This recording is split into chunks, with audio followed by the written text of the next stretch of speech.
Well, good morning, everybody. Xin chào mọi người buổi sáng.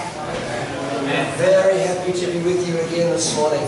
Chúng tôi rất vui được ở cùng với anh chị em sáng hôm nay. I wanted to say that I enjoyed yesterday very much. Tôi phải nói rằng ngày hôm qua tôi rất vui hưởng giờ học. And thank you for receiving the teaching so wonderfully. Và cảm ơn anh chị em đã tiếp nhận những lời dạy dỗ rất tuyệt vời. Even in my own country, I know very few people that are teaching this message. Và ngay cả tại nơi đất nước chúng tôi thì tôi biết là rất ít người họ giảng dạy sứ điệp này. Very few people who know what the word teruma is.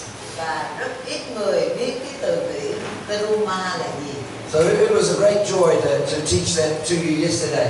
Nên ngày hôm qua thật là niềm vui lớn chúng tôi được dạy điều đó cho anh chị em. All right. I have some questions for you this morning. Và tôi có một vài câu hỏi để nêu lên cho anh chị em sáng hôm nay. I wonder, first of all, how many people got up this morning and said, "Give us today our daily bread." Thứ nhất, tôi muốn hỏi anh chị em có bao nhiêu người ở đây sáng nay thức dậy và nói với Chúa là xin Chúa ban cho chúng con cái đồ ăn PHIम्रो. Can I have a show of hands? Tôi có nhìn thấy đây. Well done, well done. Rất tốt, rất tốt. It's the first day of meeting. Và đó là cái ngày đầu tiên của trong Of meeting. First day of meeting. Và đây là cái ngày đầu tiên của nhiều ngày khác anh chị em sẽ thức dậy và công bố như vậy. It is a daily prayer for a daily need. Đó là ngày mà chúng ta cầu nguyện xin Chúa ban cho chúng ta mọi nhu cầu mỗi ngày, hàng ngày. My own personal feeling, it is the beginning of biblical economics. Và cái cảm nhận riêng tư của tôi, cá nhân của tôi là một cái sự bắt đầu ở trong cái về tài chánh mà theo lời Chúa dạy, theo lời Kinh Thánh. And it is so wise and so wonderful to be able to do that.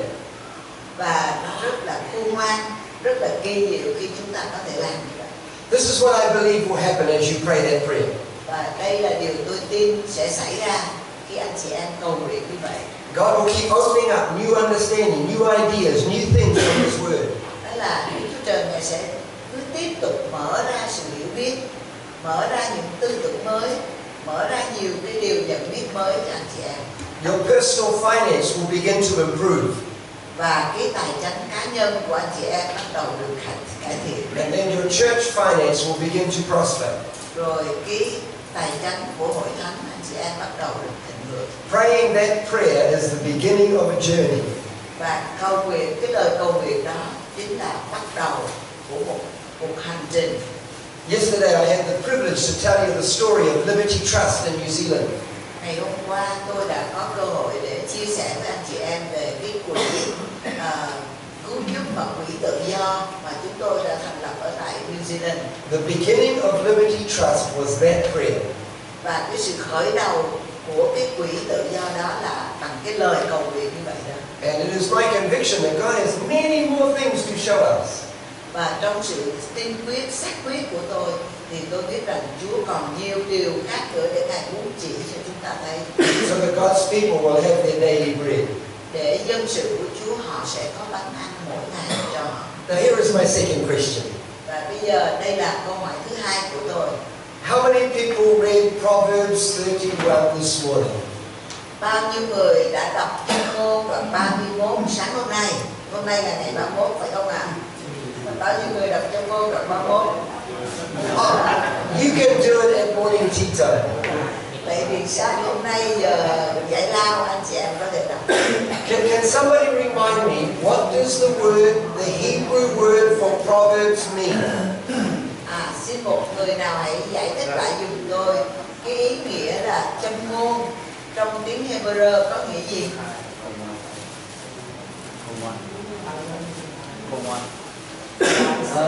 It is a wide saying. That is what our English word means. That is what our Vietnamese word means. Tức là một cái lời châm ngôn khôn ngoan. Một lời châm ngôn là một lời khôn ngoan. But what does the Hebrew word mean? Đó là cái ý nghĩa trong tiếng Anh và trong tiếng Việt. Nhưng mà còn ý nghĩa trong tiếng Hebrew thì có nghĩa gì? It means more than that. Nó còn có nghĩa hơn là cái điều đó nữa. To reign, to learn how to reign. So my challenge is to read a chapter every single day to learn how to reign in life. Vì vậy mà tôi thách thức anh chị em hãy đọc mỗi đoạn châm ngôn mỗi ngày. So today was làm sao để cai trị trong đời sống. So today was Proverbs 31. Và ngày hôm nay là 31 thì cái đoạn chúng ta đọc phải là đoạn. It is a wonderful chapter. Đó là đoạn rất là kỳ diệu. And it speaks to us about the virtuous woman. Và nói cho chúng ta biết về một người phụ nữ rất là đầy đạo đức. Maybe some of us men are hoping that our wives read this chapter this morning. Có thể một số người nam trong chúng ta mong ước là vợ chúng ta sẽ đọc cái đoạn kinh thánh này sáng hôm nay. Từ 1:31. Say, oh please wife, read this chapter. Chúng ta sẽ nói với vợ mình là vợ ơi, xin hãy nhớ đọc đoạn kinh thánh này. Because I think that most women would agree this is a hard chapter to live up to. Vì phần lớn các chị em phụ nữ sẽ đồng ý rằng cái đoạn kinh thánh này là đoạn kinh thánh chúng ta rất khó mà sống được. But I have a thought for you this morning as we consider that chapter. Nhưng mà tôi có một cái ý tưởng cho anh chị em khi sáng hôm nay chúng ta suy nghĩ về đoạn kinh thánh này. I don't believe it is first of all speaking to your wife. Và tôi không tin rằng cái điều này trước nhất là nói cho vợ của ông bà chị em đâu. It is speaking to another wife. Nhưng mà nói cho một người vợ khác. The most famous wife in all the world. Đó là người vợ nổi tiếng nhất trên cả thế giới. I think it's speaking to the bride of Christ. Tôi tin rằng đoạn này nói về cô dâu của Đấng Christ. When I read this chapter, Và khi tôi đọc đoạn kinh thánh này, I think of the church. tôi suy nghĩ về hội thánh. I think that this is what God is wanting to tell His church, the bride of Christ. Và tôi suy nghĩ đây là điều mà Đức Chúa Trời muốn nói về hội thánh của Đấng Christ, là cô dâu của Đấng Christ. I think the Lord is saying, this is what I want the church to be like. Và đây là điều mà Chúa muốn hội thánh của Chúa phải trở nên như vậy.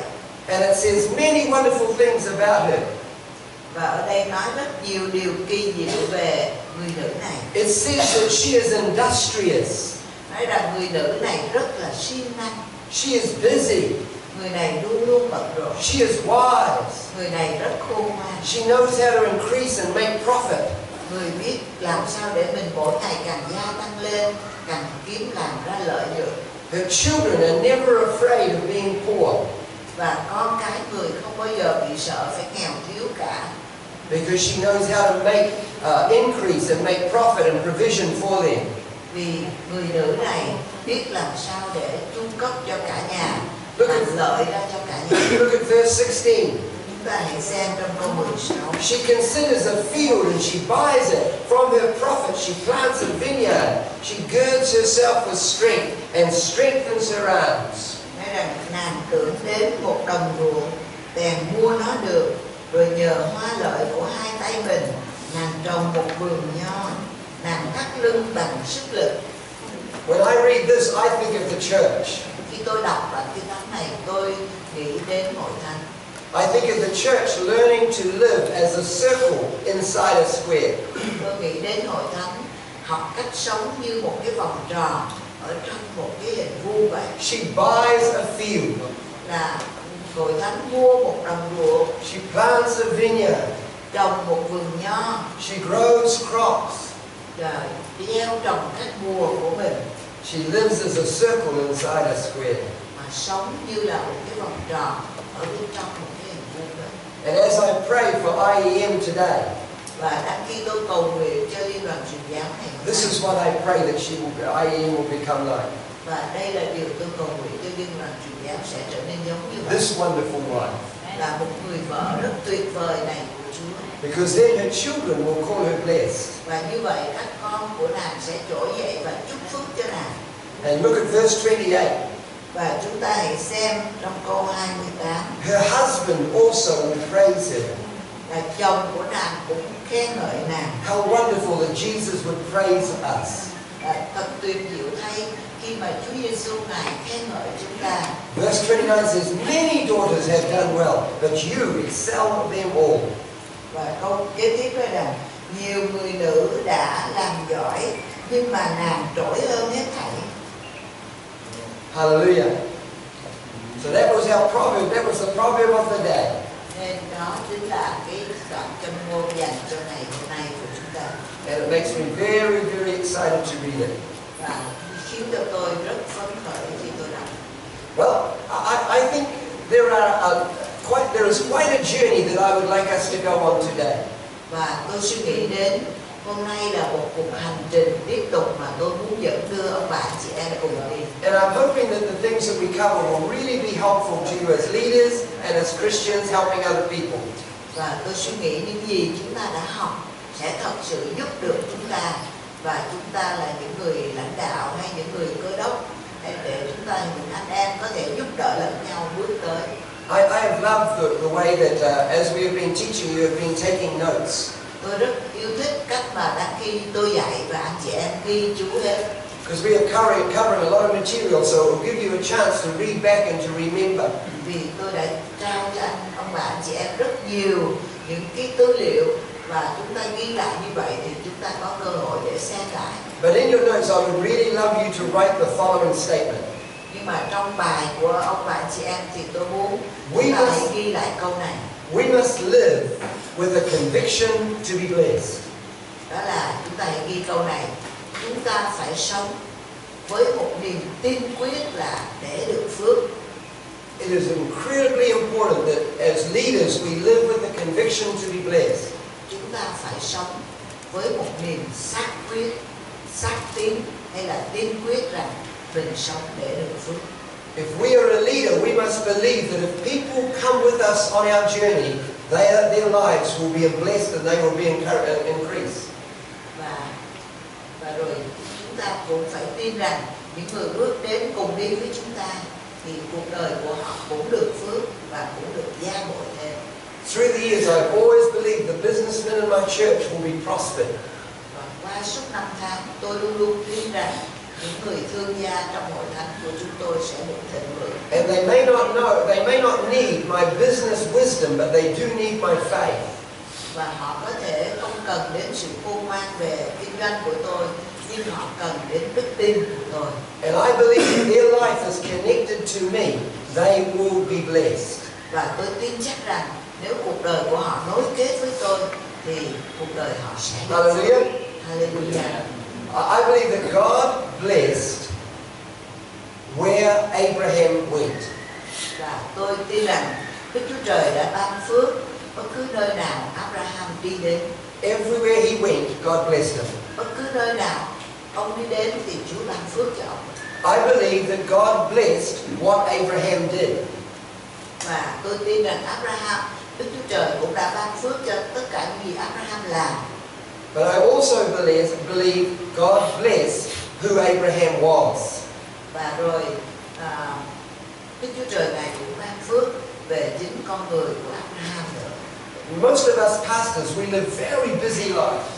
Phần lớn những mục sư chúng ta sống cuộc đời rất là bận rộn. Because we are wanting God to bless what we do.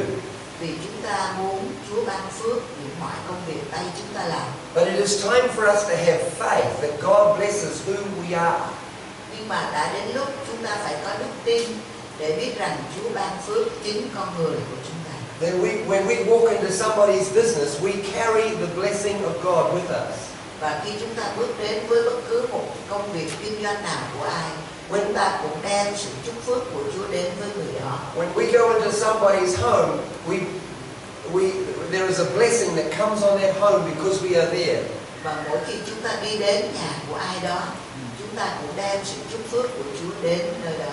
Because we are the children of Abraham. Vì chúng ta là con cháu của We are Abraham. men and women of God. Chúng ta là những người nam, người nữ của Đức Chúa Trời. And we carry blessing everywhere we go. Và chúng ta mang đi cùng với chúng ta sự chúc phước bất cứ nơi nào chúng ta đi đến. Amen. Amen không ạ? Well, yesterday we began to talk very much about how God told His people Israel how to use their resources. Và ngày hôm qua chúng ta đã thấy thế nào Đức Chúa Trời dạy cho con cái Israel rằng họ phải sử dụng mọi nguồn tài chánh của cải của họ như thế nào. We saw how how God had and told them to live as a circle inside a square. Và chúng ta đã nhìn thấy thế nào Chúa dạy họ phải sống như một cái vòng tròn bên trong một cái hình vuông. And then we saw how he told them how to do that. Rồi chúng ta nhìn thấy Ngài đã chỉ dặn họ là họ phải làm như vậy như thế nào. And I hope we all notice that the very first thing that God told them was that they were to give first fruits. Và tôi hy vọng chúng ta nhận biết rằng cái điều đầu tiên Chúa dạy họ là họ phải dâng cái bông trái đầu mùa lên. So as we begin this morning, I want to give you a couple of examples. Nên buổi sáng hôm nay tôi muốn đưa cho anh chị em một số những ví dụ. I want to show you this working. Và tôi muốn đưa cho anh chị em thấy rằng cái điều này nó thành công. So if you have your Bible, let's go to a story that's very famous in 1 Kings chapter 17. Và nếu chúng ta có Kinh Thánh, xin hãy mở ra trong các vua nhất đoạn 17. This is one of the stories of the great man of God, Elijah. Và đây là câu chuyện của một người vĩ đại của Đức Chúa Trời là Eli. He is called the power prophet. Và ông được gọi là nhà tiên tri quyền năng.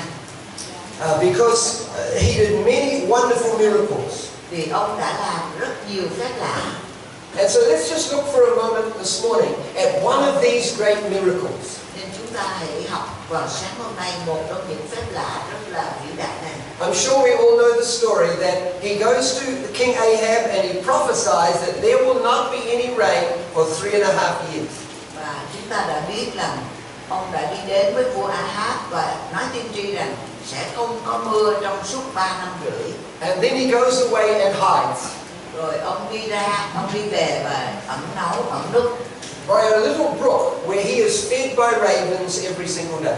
Và ông ở bên cạnh một khe nước mà tại nơi đó ông được nuôi bởi một con quạ mỗi ngày. But finally the water runs out because of the drought.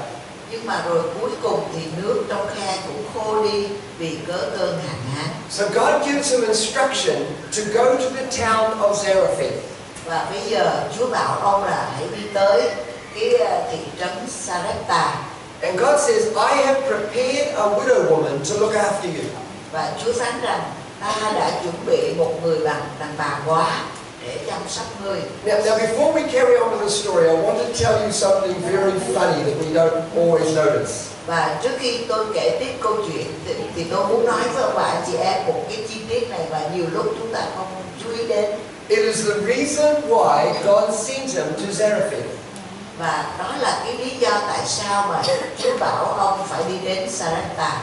Can you remember that Queen Jezebel was searching for Elijah everywhere? Chúng ta có nhớ là hoàng hậu Jezebel đang truy lùng Eli khắp cả mọi nơi trong xứ. In the land of Israel. Trong khắp cả xứ Israel. And all the nations round about. Và kiếm hết cả các đất nước lân cận xung quanh. She is searching for Elijah. Bà là đang truy lùng cho Eli. She writes letters to all the kings saying, are you hiding Elijah from me? Và bà viết bức thư đến cho các vị vua và nói là các ngươi có giấu Eli khỏi ta không đó. But nobody can find Elijah. Nhưng không một ai có thể tìm ra được tiên tri Eli. Because he was staying in Zarephath. Vì ông ở tại Sarepta. And Zarephath was Jezebel's hometown. Và Sarepta chính là quê nhà của bà Jezebel. She looked all over the kingdoms. Nên bà đi tìm kiếm khắp tất cả trong xứ. But she never looked at home. Nhưng bà chẳng bao giờ tìm kiếm ở chính quê hương bà, quê nhà của bà. He was hiding right round the corner from her family's home. Bà Eli ẩn núp ngay trong cái nơi quê nhà của God is very wise. chúng ta thấy Đức Chúa Trời Ngài vô cùng. Hallelujah. So Elijah arrives at the town called Zarephath. Nên Eli đã bước đến cái thị trấn gọi là Sarepta. And immediately he arrives at the gates, he sees a widow woman coming out of the town. Và đến khi ông đi tới cái cổng thành đó, And ông thấy ngay một bà đi ra. And so he asks her for a drink. Và ông xin bà cho ông uống nước. I am reading from verse 10. 1 Kings 17. Các vua nhất là 17 câu 10. Please please bring me a little water in a cup that I may drink. Và ông nói rằng xin hãy đem đến cho ta một cái ly nước để ta có thể uống được. And as she was going to get it, he called to her and said, please bring me a morsel of bread in your hand. Và như vậy đang khi bà đi múc nước thì người lại kêu lại và nói với nàng rằng cũng hãy đem trong tay ngươi cho ta một miếng bánh nữa. And then look at what she says to him. Verse 12. Rồi câu 12, hãy xem bà nói gì với ông đây.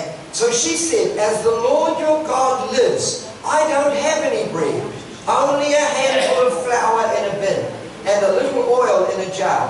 And see, I am gathering a couple of sticks that I may go in, prepare it for myself and my son, that we may eat and die. Câu 12, nàng đáp, tôi chỉ mạng sống của Đức Giê-hô-va Đức Chúa Trời của ông mà thề, tôi không có bánh, chỉ có một nắm bột trong vò và một chút dầu trong bình. Này, tôi đựng 2 khúc củi, đoạn về nấu dọn cho tôi và con trai tôi. Khi ăn rồi, chúng tôi sẽ chết. Now, if I was Elijah, I would be very upset with God. Và nếu tôi là Eli á, thì tôi sẽ rất giận với Chúa. I would say to God, you told me that you were going to give somebody to look after me. Ngài nói với con là Ngài sẽ sai một người để chăm sóc con.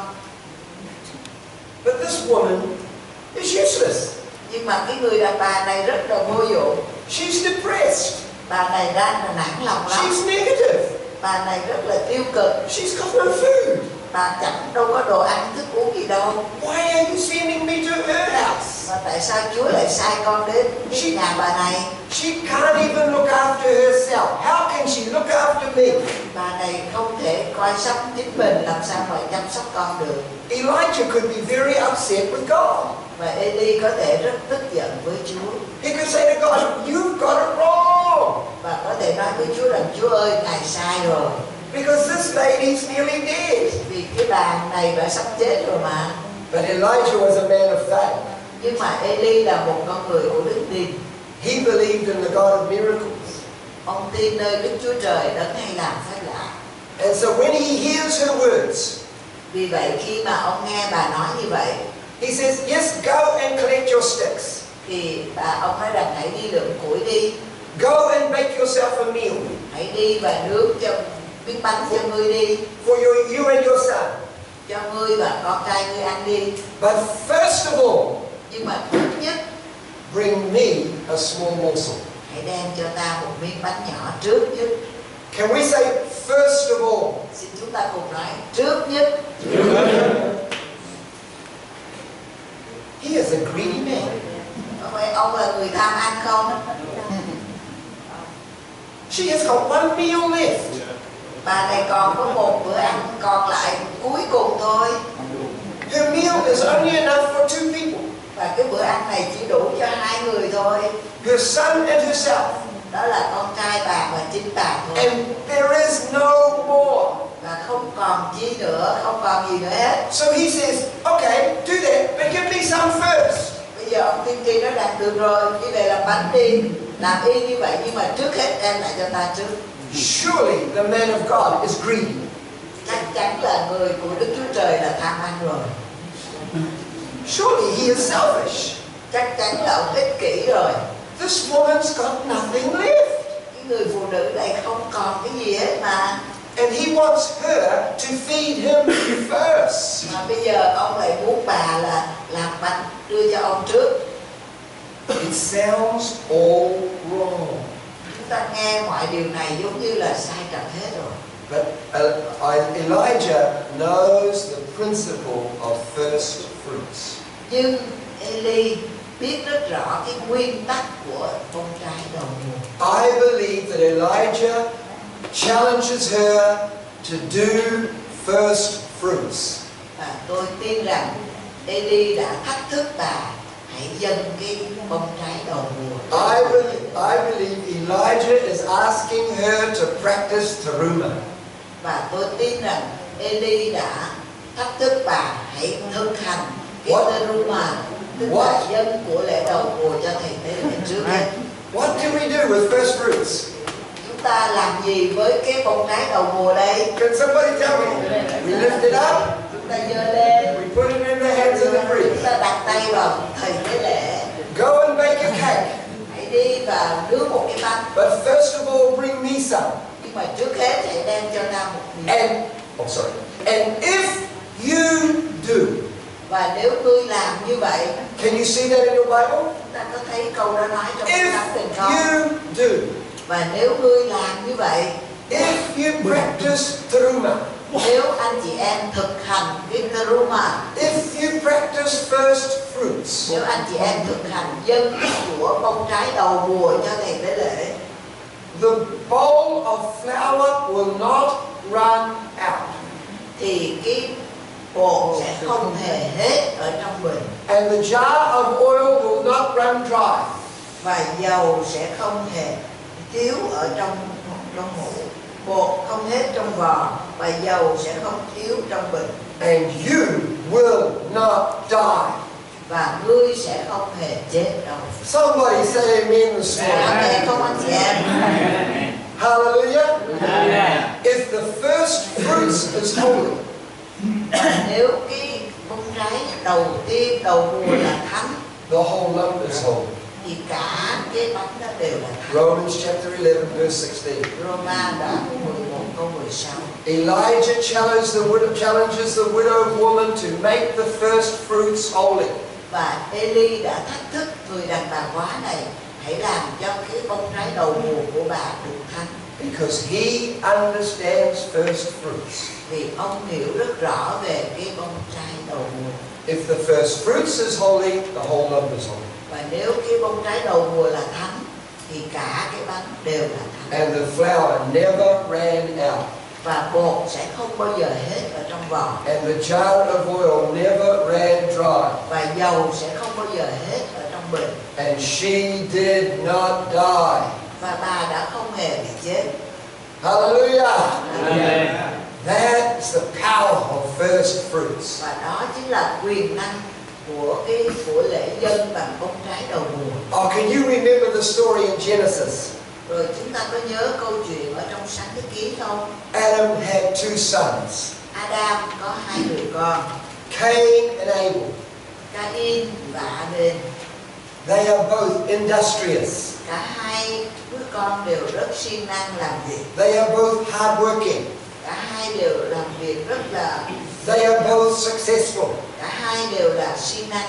They both go into business. Cả hai đều đi ra làm việc kinh doanh hết. One is a shepherd. Một người làm người chăn chiên. One is a farmer. Một người làm nông dân. And both of them are blessed. Và cả hai đều được chúc phước. And they both bring an offering to the Lord. Và cả hai đều đem của lễ dâng lên cho Đức Giê-hô-va. But when they bring their offering, nhưng mà khi họ đem của lễ họ đến, our Bible tells us thì Kinh Thánh của chúng ta nói rằng that God accepted Abel's offering, but he was not pleased with Cain's offering. Là Chúa đã tiếp nhận cái của lễ của Abel, nhưng Ngài không đẹp lòng về của lễ của Cain. Why? Tại sao vậy? Why? Tại sao? They both worked hard. Cả hai đều làm việc siêng năng mà. They both brought an offering. Cả hai đều dâng một của lễ mà. Why was God happy with Abel's and not happy with Cain? Tại sao Chúa lại vui lòng về của lễ của Abel mà không vui lòng về của lễ của Cain? Does God have favorites? Có phải Chúa Ngài tây vị không? Ngài thích người này hơn người kia không? What was wrong with Cain's offering? Vậy thì có điều gì sai trật với của lễ của Cain vậy? Now I remember being taught it was because Abel made a blood sacrifice, but Cain only gave vegetables. Và tôi đã được dạy rằng Abel thì dâng của lễ có huyết đổ ra, còn Cain thì dâng như là ăn rau quả thôi. But I read in the book of Exodus that it was okay to bring grain, it was okay to bring vegetables. Nhưng mà tôi đọc thấy ở trong sách Ê-díp-tô ký là cái việc dâng cho Chúa hoa quả cũng được chấp nhận, đâu có việc gì đâu. So why didn't God choose Cain's offering? Như vậy thì tại sao mà Đức Chúa Trời không tiếp nhận của lễ của Cain? It seems like God has favorites. Giống như là Chúa Ngài tây vị người này với người kia vậy. But please, let's look at Genesis chapter 4. Nhưng mà xin chúng ta hãy nhìn vào trong Sáng Thế Ký đoạn 4. It has a secret to why one offering offering was accepted, one offering was not accepted. Chúng ta sẽ thấy có cái bí mật ở đây. Tại sao một buổi lễ lại được tiếp nhận mà một buổi lễ khác lại bị từ chối? It tells us in the text. Và nó chỉ cho chúng ta thấy trong đoạn văn này. Look at verse 3. Chúng ta hãy xem trong đoạn câu 3. And in the process of time it came to pass that Cain brought an offering of the fruit of the ground to the Lord. Verse 4, Abel also brought of the firstborn of his flock and of their fat. And the Lord respected Abel and his offering, but he did not respect Cain and his offering. Câu 3. Và cách ít lâu, Cain dùng thổ sản làm của lễ dâng cho Đức Giê-hô-va. A-bên cũng dâng chiên đầu lòng trong bầy mình cùng mở nó. Giê-hô-va đói xem A-bên và lễ vật nguyện. What a powerful story! Chúng ta thấy đây là một câu chuyện thật là mạnh mẽ, đầy quyền năng. But this morning we have just one question. Nhưng buổi sáng hôm nay chúng ta chỉ có một câu thắc mắc thôi. Why was one offering acceptable and one offering was not acceptable? Tại sao một buổi lễ lại được Chúa tiếp nhận mà một buổi lễ khác lại Ngài không tiếp nhận? And verse 3 has the answer. Và câu 3 này có câu trả lời. It says, in the process of time, Cain brought an offering. Khi ta nói rằng và cách ít lâu, tức là sau một thời gian. Let me say that a different way. Hãy để tôi nói bằng một cách khác. When he got around to it. When he got around to it. In his own time, when he wanted to, he brought an offering. Yeah. Và ở đây là khi mà Cain cảm thấy thích thì ông dâng một buổi lễ. Any old time he brought an offering. Nghĩa là cứ một cái thời giờ nào ông còn cảm thấy thích thôi thì ông dâng một buổi lễ. When it suited him, he brought an offering. Là khi ông thấy là phù hợp, khi nào ông thích thì ông dâng. But look at Abel. Nhưng còn chúng ta hãy xem về tình trạng trường hợp của A-bên. Abel brought the firstborn of his flock. A-bên dâng con chiên đầu lòng. Con chiên đầu ở trong bầy của Abel practiced first fruits. là A-bên đã thực hành cái điều mà bông trái đầu mùa. Abel practiced truma. A-bên đã thực hành cái truma. He gave God first place. Ông đã đặt Chúa làm vị trí đầu hàng đầu trong cuộc đời của ông. Cain was willing to give God an offering. Và Cain cũng sẵn lòng để dâng cho Chúa một buổi lễ.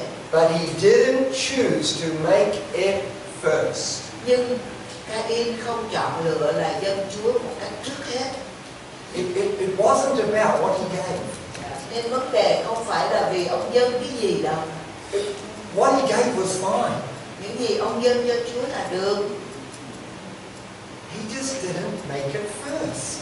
Nhưng mà chỉ vì ông không dâng cho Chúa trước hết, ông không đặt Ngài Can we see that? trước hết. Ông bà chị em có thấy không? Praise the Lord. So this morning, I think it's so exciting to begin by saying, to practice the principle of first fruits is so powerful. Nên sáng hôm nay tôi rất là phấn khích để nói với anh chị em rằng khi chúng ta dâng của lễ nào cho Chúa, chúng ta dâng cho Ngài những món của lễ tốt nhất trước hết cho Ngài. Because if the first fruits is holy, the whole lump is holy. Vì nếu cái bông trái đầu mùa là thánh, thì cả cái gọi sự dâng hiến đó đều là thánh. Hallelujah! Hallelujah. Can we see the principle? Chúng ta có nhìn thấy nguyên tắc ở đây không ạ? All the way through the Bible. Xuyên suốt cả Kinh Thánh. I believe God wants us to understand this great principle. Và tôi tin rằng Đức Chúa Trời Ngài muốn chúng ta hiểu rõ cái nguyên tắc rất vĩ đại lớn lao này.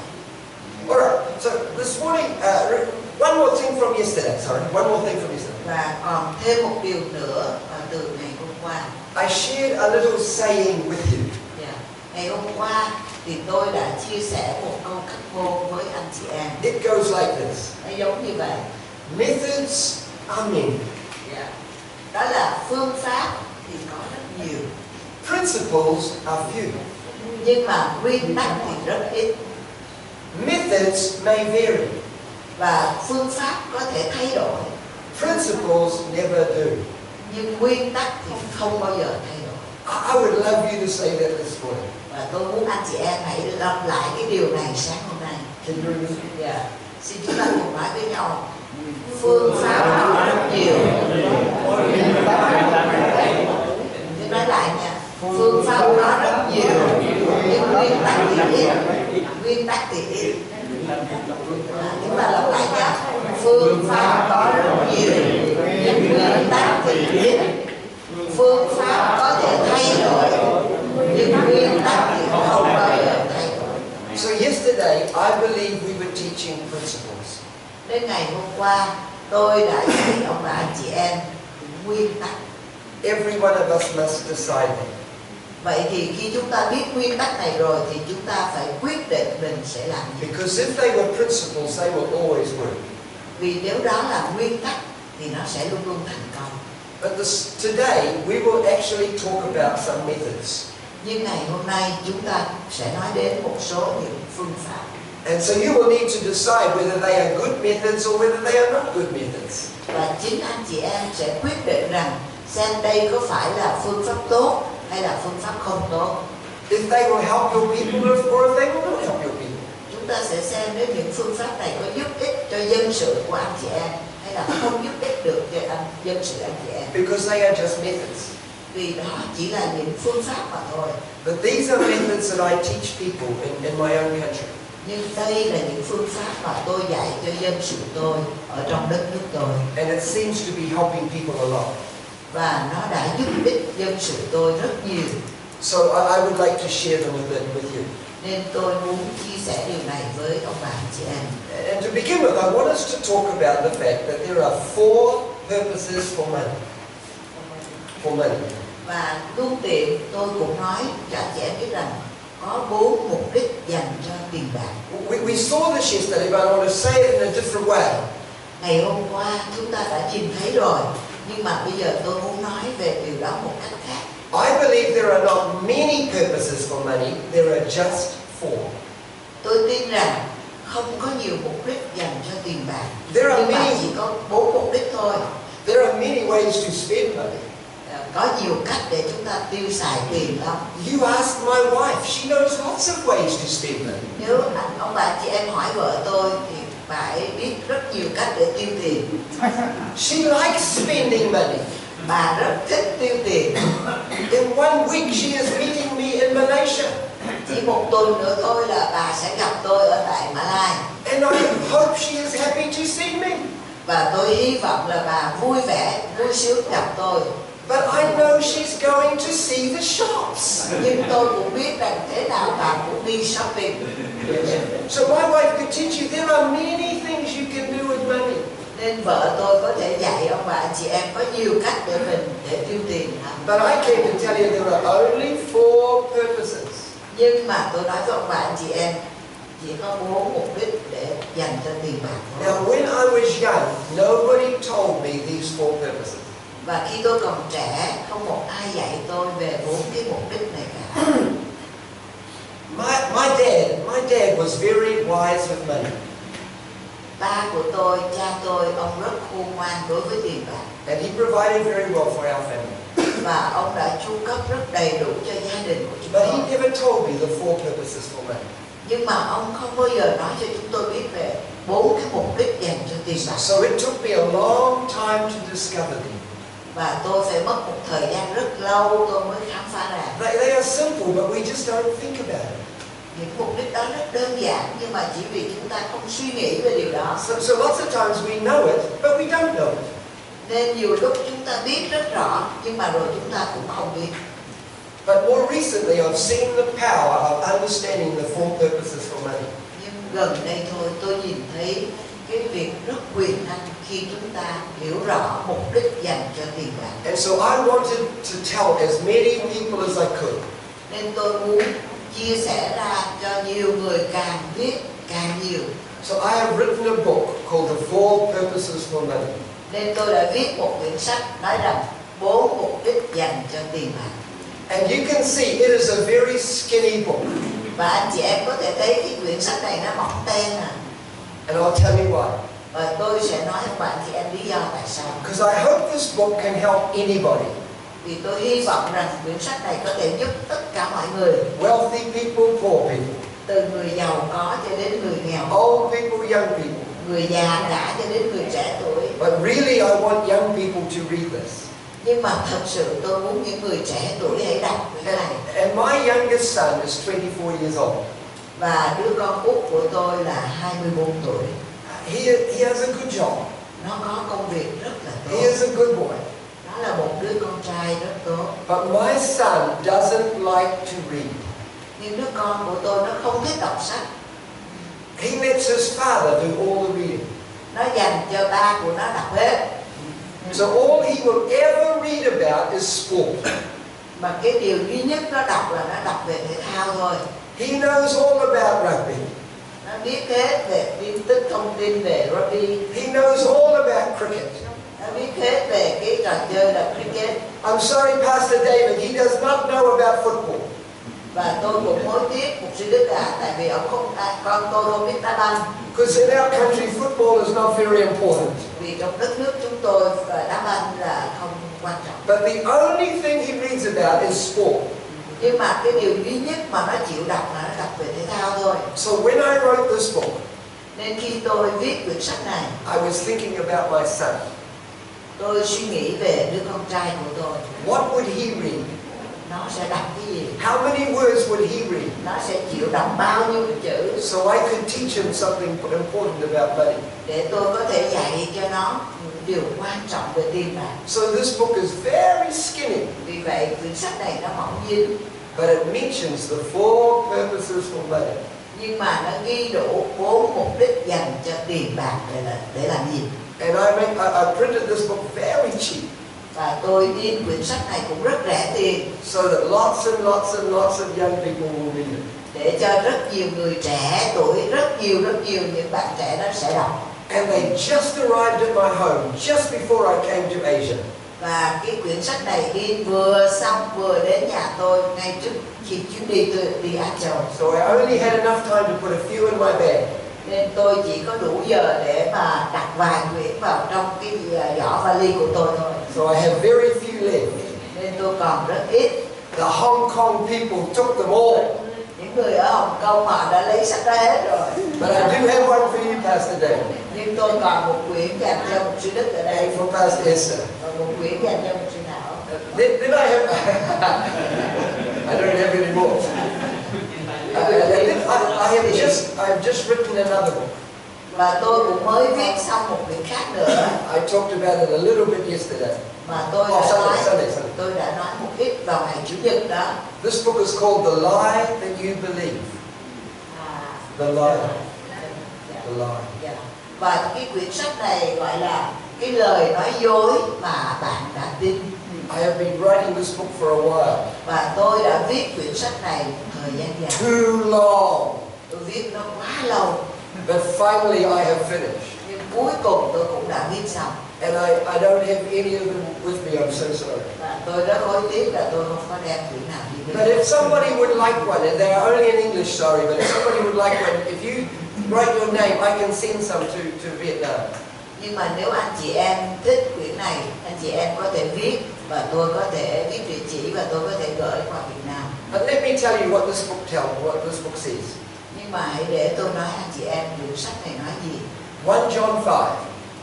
Văn nhất đoạn 5. You don't have to look at it. Don't, Anh chị em không cần phải mở ra.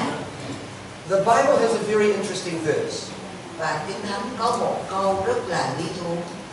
It says in verse 18. Và nói ở trong câu 18 là that the whole of the world lies under the influence of the devil. Câu này là cả thế giới thì đều nằm ở dưới ảnh hưởng của ma quỷ. You can read that sometime. It's interesting. Chúng ta có thể đọc thấy câu này một lúc nào đó rất là lý thú ở đây. It says we are of God. Còn chúng ta thuộc về Đức Chúa Trời. But the whole world lives under the influence of the devil. Nhưng còn thế gian thì cả thế gian ở dưới tầm ảnh hưởng quyền ảnh hưởng của ma quỷ, của Satan. So many years I used to ask, how does he do that? Và How does Satan have the whole world under his control? Và có nhiều năm tôi cứ thắc mắc là tại sao mà ma quỷ hay Satan có thể nắm giữ cái quyền ảnh hưởng của nó trên cả thế giới vậy? I think that's a good question. Và tôi suy nghĩ đó là một câu hỏi. How does he do that? Tại sao mà nó làm được như vậy? He's not omnipotent. Vì nó đâu có phải là toàn tri đâu. He doesn't have all power. Nó đâu có phải là có toàn quyền đâu. He's not omniscient. He doesn't know everything. Nó cũng không có biết hết mọi sự, không có toàn tri toàn năng, không biết hết mọi sự. He's not omnipresent. He's not everywhere. Cũng không có toàn tại, có nghĩa là có mặt khắp mọi nơi được. So he's not all powerful. He doesn't know everything, and he's not everywhere. Vậy nên là nó không đầy toàn năng, cũng không toàn tri, biết hết mọi sự, cũng không toàn tại là ở khắp mọi nơi được. Only God's like that. Chỉ một mình Đức Chúa Trời giống như vậy thôi. So how does the devil control the whole world? Vậy thì làm sao mà ma quỷ nó có thể kiểm soát hết cả thế giới được? Is that a good question? Có phải đó là một câu hỏi tốt không anh chị em? We need to know how he does it. Và chúng ta cần phải biết làm sao mà nó làm được cái điều đó. So I asked God 1 year, 2 years, 3 years, 4. How does he do that? Nên tôi đã hỏi Chúa câu hỏi này 1 năm, 2 năm, 3 năm, 4 năm. And one day I was reading John chapter 8. Và một ngày kia tôi đang đọc trong Giăng đoạn 8. Jesus is talking about the truth. Và Chúa Giêsu Ngài đang nói về lẽ thật. You shall know the truth, and the truth will make you free. Các ngươi sẽ biết lẽ thật, và lẽ thật sẽ buông tha các ngươi được tự do. But notice what Jesus says before that. Nhưng mà chúng ta hãy lưu ý điều mà Chúa Giêsu nói trước đó. He's talking to the religious leaders. Ngài đã nói với những người lãnh đạo tôn giáo. He says, if I told you a lie, you would believe me. Và Chúa nói rằng nếu ta nói dối, nói với các ngươi một lời dối, các ngươi cũng sẽ tin ta. But because I tell you the truth, you won't believe me. Nhưng mà vì ta nói với ngươi sự thật, lẽ thật, nên các ngươi chẳng tin ta. And the Holy Spirit spoke to me. Và bây giờ Đức Thánh Linh phán với tôi. He said, that's how the devil controls the world. Và đó là thế nào mà ma quỷ nó kiểm soát cả thế giới. He tells lies. Đó là nó nói dối. He tells lots of lies. Và nó nói nhiều lời giả dối. He is the father of lies. Và nó là ma quỷ là cha của kẻ nói dối. And people believe his lies. Và người ta tin vào những lời giả dối đó của nó. And he is able to control the whole world. Và nó có thể kiểm soát cả thế giới. The way people think, Cách mà người ta suy nghĩ, the habits they have, những cái thói quen mà họ có, the things they do, những cái điều mà họ làm, what they say, họ nói gì, is all because the devil tells lies. tất cả là vì cớ ma quỷ nó nói ra những lời giả dối. So in this book, I talk about some of the lies. Nên trong quyển sách này tôi đã nêu lên một số những lời giả dối. There is one whole chapter just on suicide. Và có một chương, một đoạn mà tôi nói về sự tự tử. Sometimes as Christians we don't like to talk about suicide. Và nhiều lúc với tư cách là những cơ đốc nhân, chúng ta không thích nói về cái việc tự tử. But one of my best friends, his son committed suicide. Nhưng mà một trong những người bạn thân nhất của tôi thì con trai của bà đã tự tử. He was a good young man. Và chàng thanh niên là một chàng thanh niên rất tốt đẹp. But he decided to leave. Nhưng mà nó đã quyết định rời khỏi thế giới này. And everybody is left asking the question, why? Và tất cả mọi người còn lại trong gia đình đều thắc mắc hỏi nó tại sao. And I know the answer. Và tôi biết câu trả lời. He believed a lie.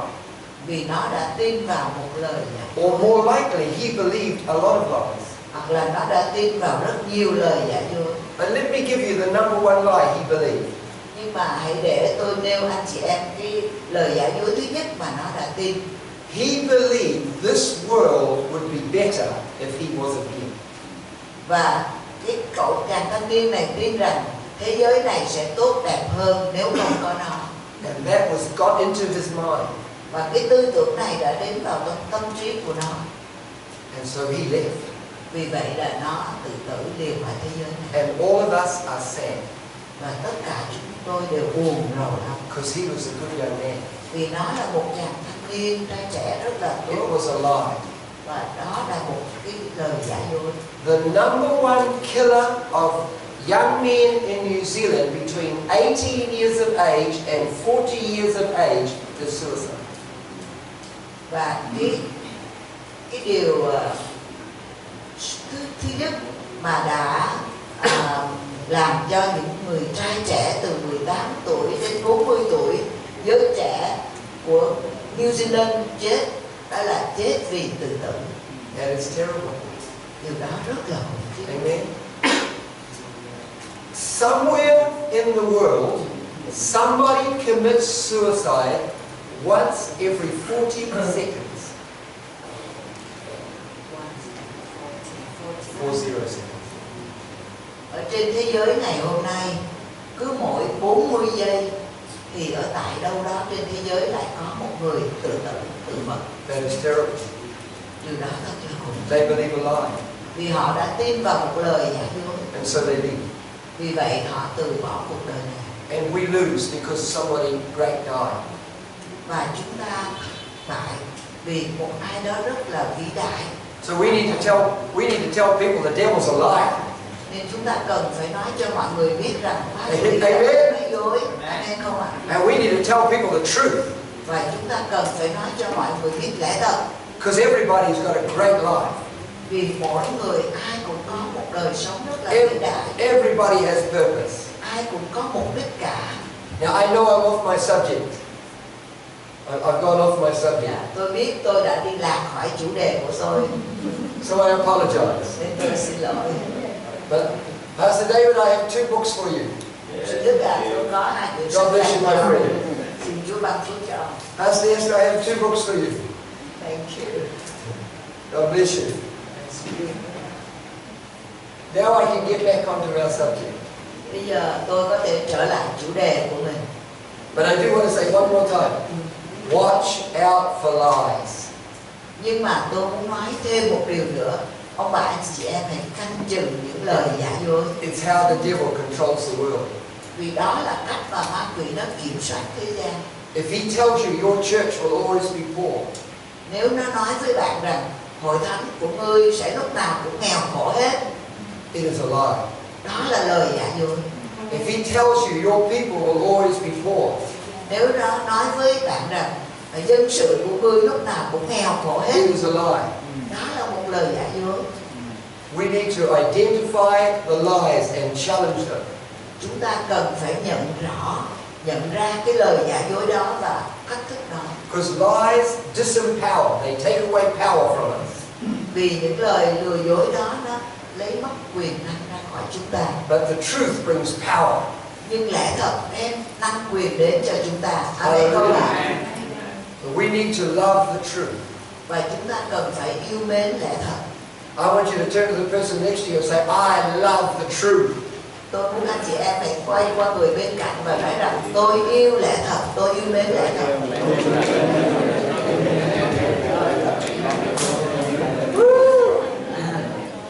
Jesus is the truth.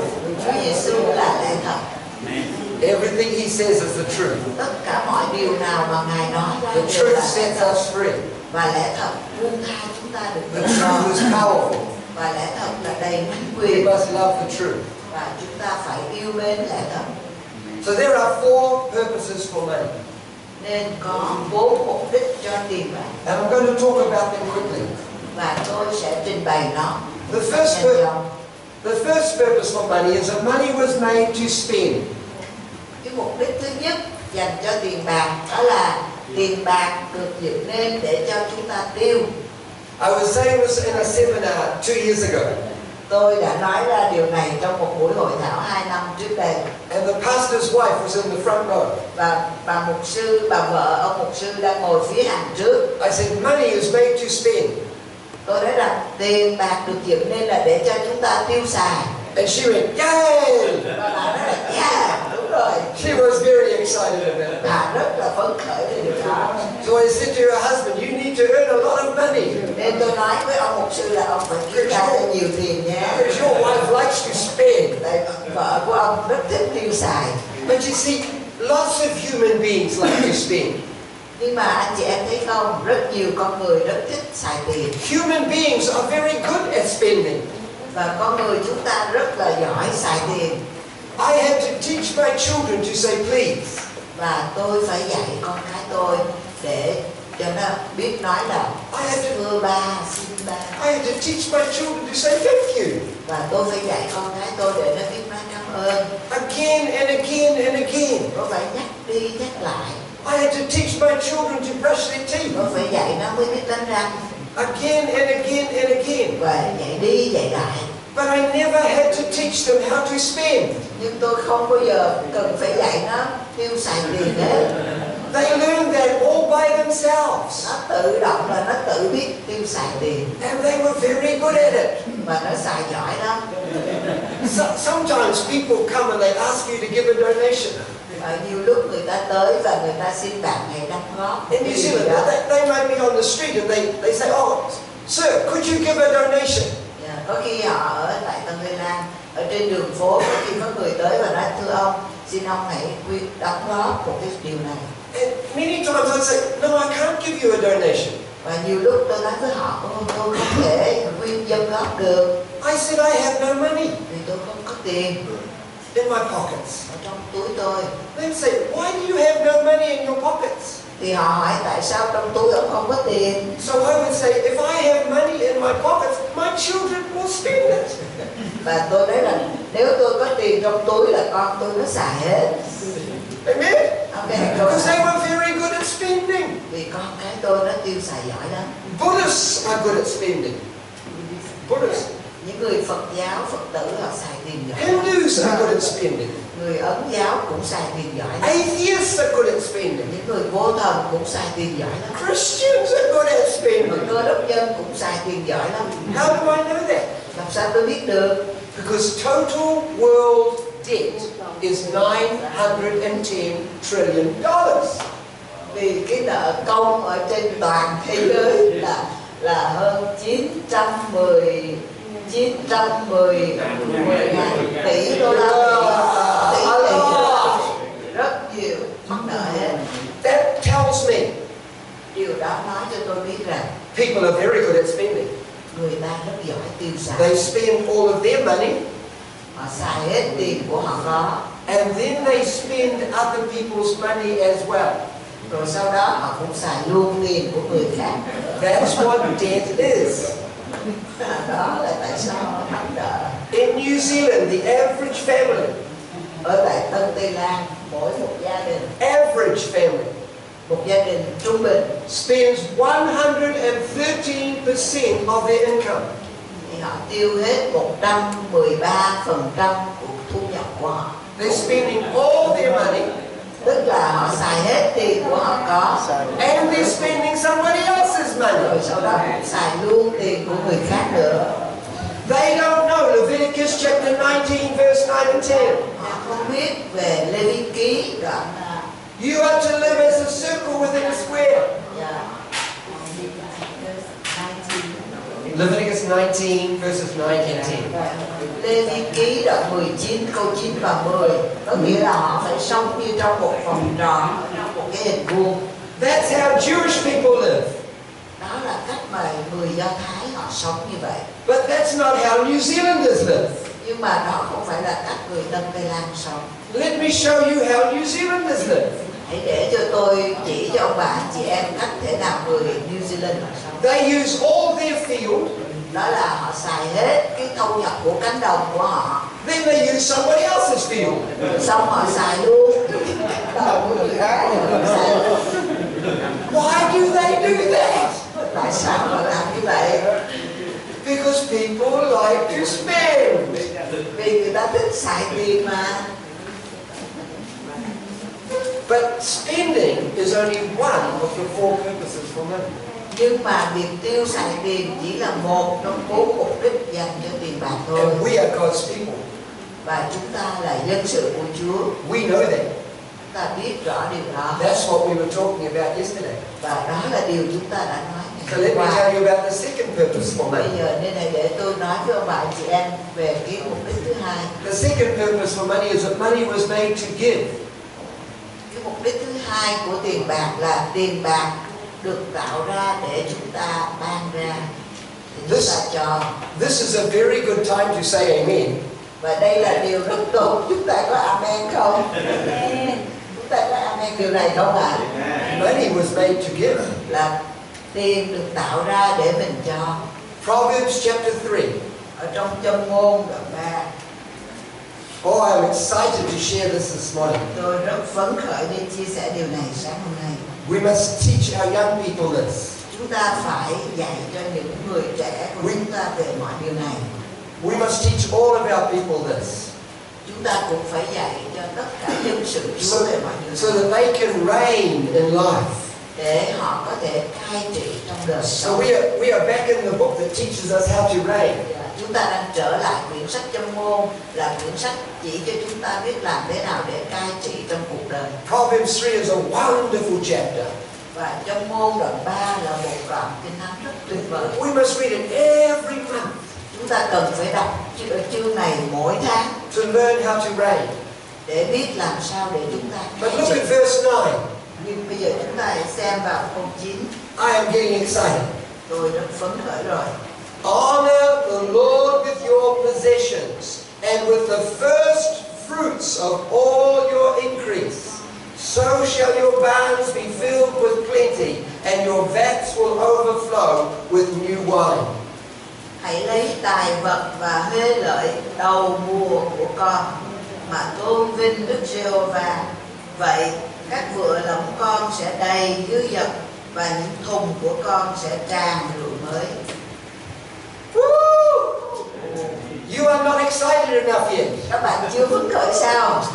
You need to get more excited. Các bạn phải phấn khởi thêm nữa chứ. Honor the Lord with your substance. Và hãy dâng cho Chúa với mọi tài vật của chúng ta. With the first fruits of all your increase. Và dâng với huê lợi đầu mùa của chúng ta. Somebody say first fruits. Xin hãy nói cùng với tôi, đầu mùa. Đầu mùa. So shall your barns be filled with plenty.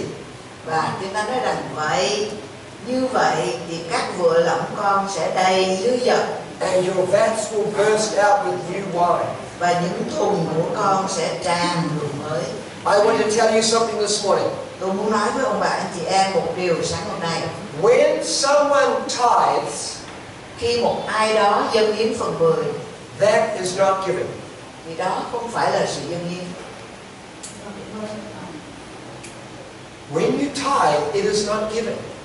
Khi ông bà anh chị em dâng hiến, đó không phải dâng phần 10, đó không phải là dâng hiến. Leviticus chapter 27 verse 30 Lê Vi Ký đoạn 27 câu 30 says, the tithe belongs to the Lord. nói rằng của dân phần 10 thuộc về Đức Giê-hô-va. Amen? Amen không ạ? The tithe belongs to the Lord. Nói rằng của dân phần 10 thuộc về Đức Giê-hô-va. So when we give our tithe to God, Vì vậy khi chúng ta dâng phần 10 cho Chúa, I used the wrong word. When we bring our tithe to the Lord, khi chúng ta đem phần 10 của chúng ta đến cho Chúa, we are giving Him back what belongs to Him. đó là chúng ta trao cho Ngài những gì vốn thuộc về Ngài. So we need to teach our people, you don't give tithes, you bring tithes. Nên chúng ta phải nói với dân sự là chúng ta không có dâng phần 10, mà là chúng ta đem một phần 10 cho Chúa. Amen không ạ? Giving is what we do after the tithe. Còn dâng hiến là những gì chúng ta làm sau khi đã đem một phần 10. Because the tithe belongs to God. Vì của một phần 10 này thuộc về Chúa. Hallelujah. So on a Sunday, what I say to my people, I want you to bring your tithes and give your offering. Nên trong ngày Chủ nhật, tôi thường nói với dân sự Chúa rằng hãy đem một phần 10 của ông bà anh chị em đến và hãy dâng các của dân Honor the Lord. để tôn vinh Chúa. First fruits. của dân, của các hoa lệ đầu. It's the second purpose for money. Và đó chính là cái mục đích thứ hai cho tiền bạc. Now everybody can do this purpose. Và ai cũng có thể làm cái mục đích ban đầu là xài tiền. But we should be honest. Nhưng chúng ta phải trung thực. Lots of people know how to do this purpose. Rất nhiều người biết làm cái điều đầu tiên là xài tiền. My country has a very good reputation for giving. Và đất nước chúng tôi có một cái danh tiếng rất tốt về sự dâng hiến. Per head of population, we give to the poor more than nearly any other country in the world. Và đối với việc dâng hiến cho người nghèo thì đất nước chúng tôi đã dâng cho người nghèo cao hơn tất cả những đất nước khác trên thế giới. Christians and non-Christians. Cả những người Cơ đốc lẫn những người không phải là Cơ đốc. We can say good things and bad things about America. Chúng ta có thể nói những điều tốt, những điều xấu về Mỹ. But America is very good at giving. Nhưng người Mỹ cũng rất tốt về sự ban ra, sự dâng hiến. Over 70% of all money to missions in the world is given from America. Vì hơn 70% số tiền dâng cho công cuộc truyền giáo They are very good at đến giving. từ Mỹ. They are very good at giving. Và họ rất là tốt trong sự dâng hiến. And God blesses them. Cho Chúa ban phúc cho họ. Their vats are full. Và cái thùng, các giỏ của họ được It's đầy the tràn. second purpose of money. Đó chính là cái mục đích thứ hai của Number tiền three, bạc. the third purpose for money. Bây giờ cái mục đích thứ ba của tiền bạc. Money is made to save. Tiền bạc được tạo ra để cho chúng ta để dành. From everything that a person gets, Và từ tất cả mọi điều để cho một người có thể nhận lãnh được, they need to keep some back for the future. thì họ luôn luôn cần phải để dành một số cho tương lai.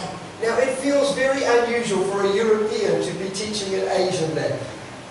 Và tôi thấy nó rất là buồn cười nếu mà một người Âu Châu mà dạy người Á Châu về việc tiết kiệm hay để dành tiền. Because my experience is that most Asians are better at this than Europeans. Vì kinh nghiệm của tôi là tôi thấy người Á Châu tiết kiệm để dành tiền tốt hơn người Âu Châu. So I commend you. Nên tôi khen ngợi các anh chị em. But let me talk to you a little bit more about saving. Nhưng hãy cho tôi nói thêm với các bạn chị em một ít về cái việc để dành tiền hay là tiết kiệm tiền. Because I need to give a definition. Vì tôi cần phải nói một lời giải nghĩa. When I talk about saving, this is what I mean. Khi tôi nói về việc để dành tiền thì đây là điều tôi muốn nói đây. Saving is keeping back some of the money you earn for things you will need in the future. Để dành tiền là chúng ta giữ lại một số tiền chúng ta kiếm được để dành cho những gì chúng ta cần trong tương lai. But those things will have a diminishing value. They will become worth less, a diminishing value. Nhưng mà những số tiền đó trải qua một thời gian có thể giá trị nó xuống. We need those things for our life, but when we buy them, they go down in value. Và chúng ta cần những điều đó, nhưng mà có khi chúng ta mua thì giá trị nó lại xuống. When we buy a car, that is not an asset.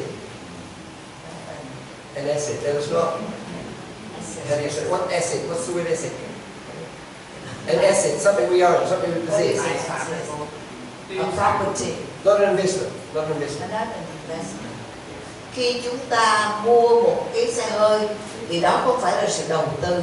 If you buy it for 10,000 US, nếu chúng ta mua nó mất 10.000 đô, and you drive it round the block from the what do you call it? Salesman. You drive it round the block from the salesman. Và rồi chúng ta lái cái xe đó đi vòng quanh cái khu mà nó bán chúng ta đó. Then you take it back to the salesman. Rồi chúng ta quay trở lại cho cái nhân viên bán hàng. You bought it for 10,000. Chúng ta đã mua 10.000 đô rồi. Then you say to the salesman, "Oh, I don't want it now." Và bây giờ chúng ta nói giờ tôi muốn mua nữa. Will you buy it back? Bây giờ ông mua lại giùm đi. He says yes. Nói được, mua lại. 8,000. 8.000 đô. 10.000 thì lại lấy lại 8.000 đô. I just drove it round the block. Ồ, tôi mới có đi có phẩm thôi mà. I didn't even use any petrol. Tôi cũng chưa sử dụng một chút nhiên liệu gì It's not hết. even dirty. Cũng chưa dơ xe mà. How does it become worthless? Thì tại sao mà bây giờ nó giá trị kém hơn vậy? It has a diminishing value. Cái giá trị nó là xuống rồi. We need it. Chúng ta cần nó. We must save for it. Chúng ta cần phải để dành. But it will go down in value. Nhưng mà cái giá trị nó sẽ xuống. And in my country, many people never understand it. Và trong đất nước của tôi có rất nhiều người họ không bao giờ hiểu điều đó. So many people do not save. Nên có nhiều người họ không để dành tiền. So when their washing machine breaks down, Nên khi cái máy giặt của họ nó and they need a new washing machine, và họ cần một cái máy giặt mới, and they have not saved, và nếu họ không để dành tiền, what do they do? thì họ làm gì?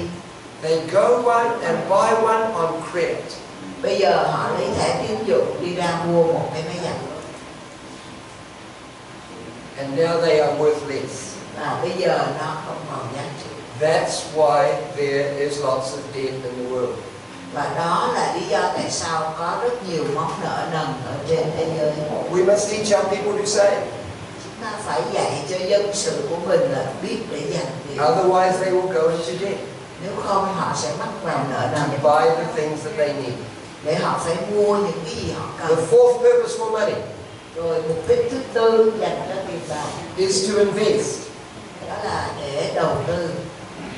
Maybe you say, Pastor Bruce, that is saving. Và có thể anh chị em nói rằng đầu tư là để dành rồi một số Bruce. No, it is not. Không, nó không phải. I am drawing a distinction between saving and investing. Tôi vẽ một cái đường ranh rất rõ giữa việc để dành tiền và việc đầu tư. So let me give a definition for investing. Nên hãy để tôi giải nghĩa về cái chữ đầu tư là gì. Investing is keeping money from what you earn. Đầu tư là chúng ta để dành số tiền mà chúng ta đã kiếm được. But you will never plan to spend it. Nhưng chúng ta không bao giờ đặt cái kế hoạch để mà tiêu xài nó cả. This money is only going to increase in value. Và cái số tiền này nó sẽ luôn luôn gia tăng lên trong cái giá trị. You never plan to spend it. Chúng ta không bao giờ đặt kế hoạch để tiêu xài số đó cả. It is for things that will grow and increase in their value. Nhưng mà chúng ta để đặt vào những cái gì mà nó sẽ gia tăng lên trong cái giá trị của nó. That are for your children and for your children's children. Đó để dành cho con của bạn hay để dành cho cháu của bạn. This is what the Jewish people do. Và đây là điều mà dân Do Thái họ đã làm. They know that God is the God of Abraham, He is the God of Isaac, He is the God of Jacob. Họ biết rất rõ là Đức Chúa Trời là Đức Chúa Trời của Abraham, Đức Chúa Trời của Isaac, Đức Chúa Trời của Jacob. So their value, their net worth is constantly going up. Nên họ xem rất trân trọng những cái giá trị của họ mà thấy mỗi ngày nó sẽ tăng lên giá trị. Hallelujah. Hallelujah. We must teach people to invest. Chúng ta phải dạy mọi người biết đầu tư. We must teach people that God wants to prosper them. Chúng ta phải dạy dân sự Chúa biết rằng Đức Chúa Trời muốn cho họ được thịnh vượng, gia tăng thêm. We must teach people how to do this.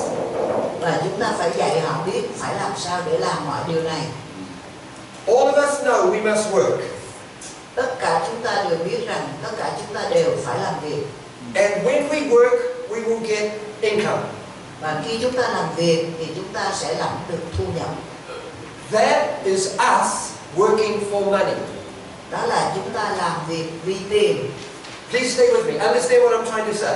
Xin hãy hiểu rõ những gì tôi muốn nói đây. We work. Chúng ta làm việc. We get income. Chúng ta nhận được thu nhập. We are working for money. Đó là chúng ta làm để kiếm vì tiền. But when we invest, nhưng mà khi chúng ta đầu tư, money is working for us. Thì tiền đó nó làm việc cho chúng ta. Amen không? Amen. We need to teach money to serve us. Chúng ta cần phải dạy tiền bạc nó phục vụ cho chúng ta. And this is how we do it. Và đây là cách mà chúng ta làm. When my children were just young, starting to work, khi con cái của tôi còn trẻ, khi chúng ta bắt đầu đi làm, I said, you must not just have one bank account. Thì tôi nói với nó là con không nên chỉ có một cái tài khoản ở ngân hàng thôi. You have one bank account for the money that you are going to spend and to pay your bills.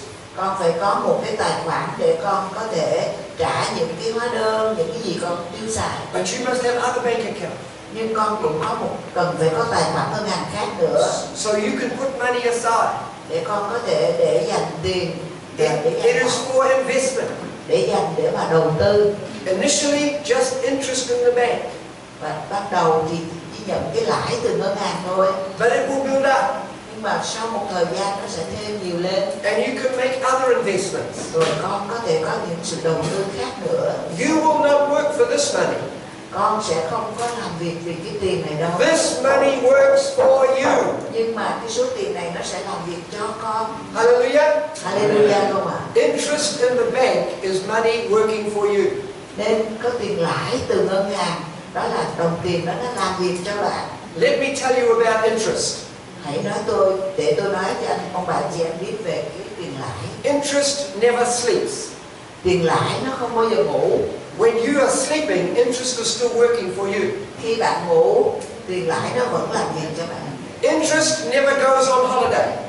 Và tiền lãi nó không bao giờ đi nghỉ hè hết. Interest never gets sick. Tiền lãi nó không bao giờ bị đau hết. Interest has no bills. Tiền lãi nó cũng không làm cho chúng ta có mất hóa đơn gì cả. Interest only knows how to do one thing.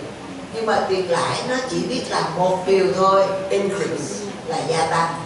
It is money working for us. Đó là cái đồng tiền mà nó làm việc cho chúng ta. Now, I think everybody knows the name Albert Einstein. Và tôi suy nghĩ rằng ai ở đây cũng biết ông Albert Einstein.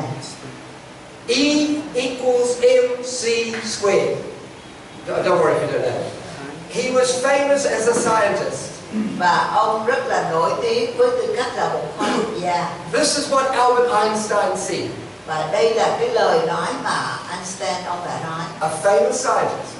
Ông là một khoa học gia rất nổi tiếng. Listen to what he said. Xin hãy lắng nghe những gì ông nói. The most powerful discovery I have ever made. Cái sự khám phá mà lạ lùng đầy năng quyền nhất mà tôi đã khám phá được is compound interest. Bank interest. Đó là cái lợi nhuận của nhà băng. That's what he said. He was a scientist. Ông là nhà khoa học nhưng mà ông nói cái lãi của ngân hàng. He made some famous discovery. Là cái điều khám phá kỳ diệu nhất. Listen to what he said. Hãy lắng nghe những gì ông nói. The most famous discovery I have ever made. Cái điều khám phá kỳ diệu nhất mà tôi đã khám phá được is compound interest. Đó là cái lãi ngân hàng. He who understands it earns it. Và ai hiểu được cái điều này thì sẽ làm kiếm được nhiều tiền. He who doesn't understand it pays it. Còn ai mà không hiểu thì phải trả tiền. Wow. He who understands it earns it. Ai mà hiểu được thì sẽ kiếm được nhiều tiền. He who does not understand it pays it. Còn người nào mà không hiểu đó thì sẽ phải trả tiền. We must teach people the four purposes of money. Chúng ta phải dạy cho dân sự Chúa biết về 4 mục đích của tiền bạc. So that's what we were learning yesterday. Và đó chính là điều chúng ta đã học được ngày hôm qua. Teruma. Teruma. Tithe to the church. Dâng phần 10 cho hội thánh. Tithe to ourselves. Dâng phần 10 cho chính mình. Tithe to the poor. Dâng phần 10 cho người nghèo khổ. Yesterday we were learning the four purposes for money. Ngày hôm qua chúng ta đã học được 4 mục đích dành cho tiền bạc. When we have families, it is very hard to save and invest. Và khi chúng ta có gia đình thì rất khó để chúng ta để dành và There are always lots of bills. Vì luôn luôn chúng ta phải chi There trả are nhiều always hóa lots of đơn. expenses. Có nhiều điều chúng ta phải chi trả. We are in ministry. There are always lots of costs. Và khi chúng ta ở trong chức vụ chúng ta phải It is hard to do this. Và trong chức vụ hầu việc Chúa thì chúng ta lại càng khó trong việc để dành hay trong việc đầu tư hơn nữa. And so some of us give up. Nên một số người trong chúng ta đã chịu thua. When my family was young, I gave up. Khi gia đình tôi còn trẻ, tôi cũng bỏ cuộc, tôi không làm được. There is not enough money. Không đủ tiền để dùng. I am growing a church. Tôi đang lo một cuộc I am growing a family. Tôi đang lo một gia There đình. is not enough. Không có đủ tiền. But then I saw that God expects me to increase. Nhưng khi tôi hiểu được rằng Đức Chúa Trời Ngài trông đợi tôi phải gia tăng, phải nhân bội, So I opened extra bank accounts. nên tôi mở thêm những tài khoản ngân hàng. It still did not work. When I needed it, when things got desperate, I would pull that money out. Và nó cũng chưa thành công lắm, là cứ lâu lâu tôi cần tiền tôi lại rút ra hết. And I was working for it instead of it working for me. Và tôi phải làm việc vì nó thay vì nó làm việc cho tôi. Till I learned the secret. Cho đến khi tôi học được bí I quyết, learned to understand myself. tôi bắt đầu học để biết được chính mình. I opened a bank account in another bank. Tôi mở một tài khoản ngân hàng ở trong một ngân hàng khác. No internet banking. No internet banking, so I could not see it. Dạ, và không có cái về ngân hàng mà đi ở trong internet, cho nên tôi không thấy gì cả. If we are going to be busy with investment, Nếu chúng ta muốn mình bận it rộn must be hard to get. thì chúng ta phải đầu tư vào cái gì mà chúng ta khó lấy ra. Because otherwise, when things get difficult, we will spend it. Vì nếu không mà khi khó khăn gì là chúng ta muốn lấy ra. But God wants us to increase. Nhưng mà Chúa muốn chúng ta phải gia tăng He thêm. wants us to practice 4 purposes for money. Đức Chúa Trời muốn chúng ta áp dụng được Make- bốn cái mục tiêu dành cho tiền bạc này. Make this money hard to get. Chúng ta hãy làm cho số tiền chúng ta đầu tư nó rất khó rút ra. Singapore started a fund years ago, 25 years ago, started a fund where everybody had to give some of the money they earned for investment.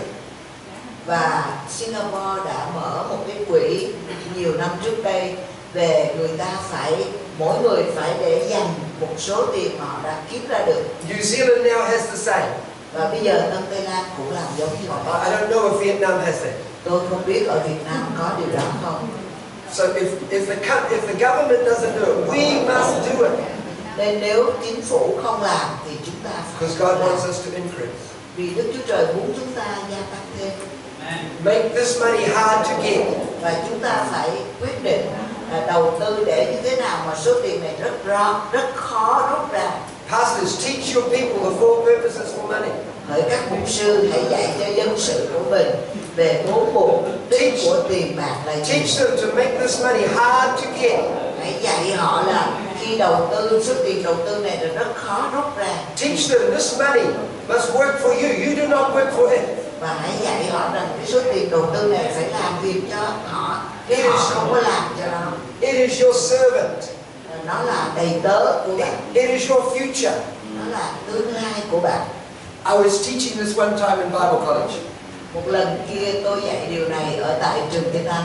I had a very quiet student from Ethiopia. Tôi có một người sinh viên, anh rất là ít nói, đến từ xứ Phi Châu, Ethiopia. He would sit in class, but he would never talk. Anh này sẽ ngồi trong lớp mà không bao giờ nói năng gì cả. His name was Getachew. Và tên của anh là Getachew. But when I started to teach this, Nhưng mà khi tôi bắt đầu dạy về điều này, you must have some money that is hard to get. anh chị em phải để dành một cái số tiền mà rất khó rút ra. He's putting his hand up and down in the class. Thì ông đưa tay giơ lên giơ xuống như vậy. Pastor, pastor, pastor. Mục sư ơi, Can I say something? con mà tôi được nói được vài lời không? So I said, yes. Phải được chứ. I've been wanting him to say something. Tôi đã mong đợi ông nói vài lời lâu lắm rồi. So he said, what you were saying, Và anh ta nói rằng những gì mục sư nói it is the truth. là đúng lẽ thật. He said, my dad is a farmer in Ethiopia. Đấy, cha của em là một nông dân ở tại Ethiopia. And in my country, we often have famines.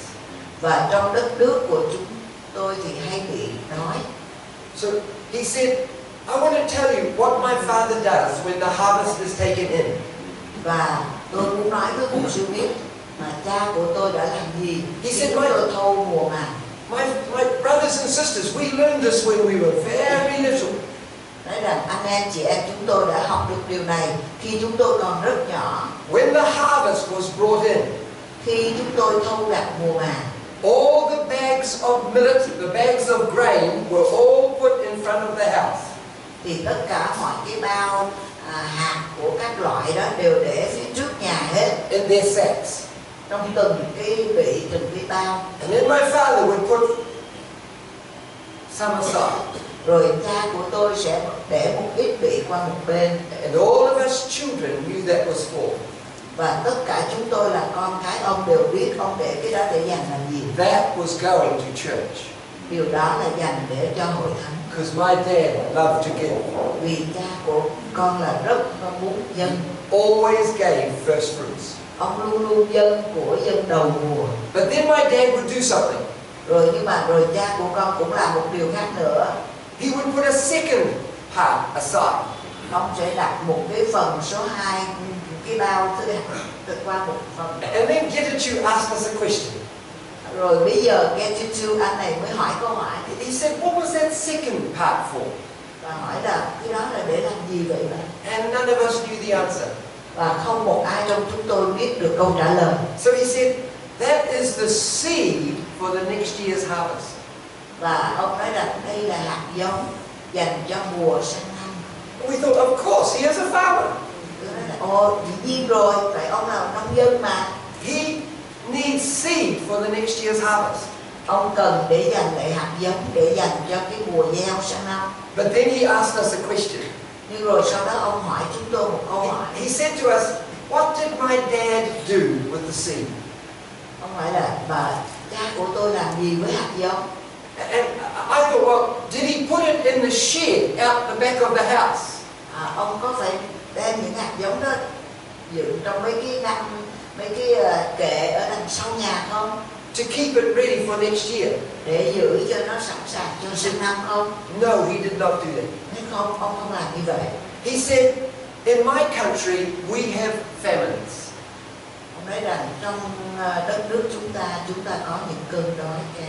In my country, he said, sometimes food is very short.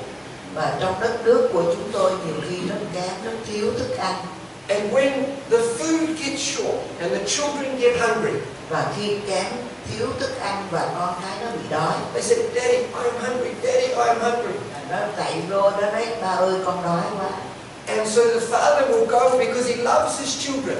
Và vì người cha này rất yêu thương con, He will go and get the seed. ông sẽ đi và lấy những cái hạt giống. And the children will eat the seed. Và những đứa con nó sẽ ăn hạt giống. And there is no seed for next year. Và rồi mùa sang năm không còn hạt giống nữa. So the farmer has to go into debt to get seed for next year. Nên những người nông dân này phải bị nợ nần để mua được hạt giống để gieo trồng. And he said, my father did not want to go into debt. Và người thanh niên này nói rằng ba tôi không muốn bị nợ nần. So this is what he would do. Nên đây là điều ông đã làm. He said, my mum, we had a fire in the middle of our house. Và ông nói rằng chúng tôi có một cái bếp lửa ở giữa nhà, chính giữa nhà. You may have seen African homes. Các bạn có thể đã thấy they are round. Của người Phi Châu là cái nhà. In the middle is the fire. Ở giữa là có cái bếp lửa. And the lady will cook in the middle of the house. Và các phụ nữ sẽ nấu bếp ở giữa nhà như vậy. So he said, my dad would take the seed. Và anh ta kể rằng cha của tôi sẽ lấy hạt giống. He would put it in the ceiling of the house. Ông sẽ đặt ở trên cái trần nhà của nhà đó. Right above the fire. Ngay trên cái bếp lửa. And then Getachew said to us, why did he do that? Và ông nói tại sao mà ông làm như vậy? Because when the fire goes up, vì khi ngọn lửa nó bốc lên, the seed is covered in soot, covered in ash. Và thì cái hạt giống nó được bao phủ bởi một cái lớp. So you cannot eat it. Để bạn không có ăn được cái hạt đó. But you can sow it. Nhưng có thể gieo được. Hallelujah. Hallelujah. He was guaranteeing a future.